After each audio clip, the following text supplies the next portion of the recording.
There is perhaps no higher calling for a conservation organization than restoring extirpated wildlife species back to their historic ranges.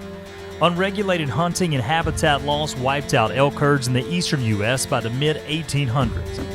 From 1997 to 2001, the Kentucky Department of Fish, Wildlife, and Resources released elk into the Appalachian Mountains, bringing animals from Arizona, Kansas, North Dakota, Oregon, and Utah.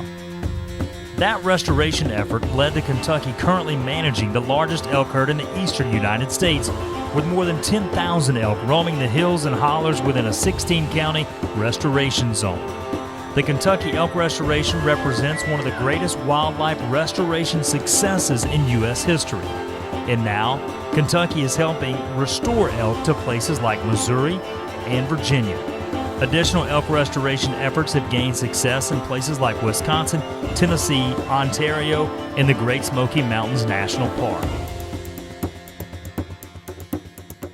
To learn more about elk restoration programs and how you can help, go to rmef.org.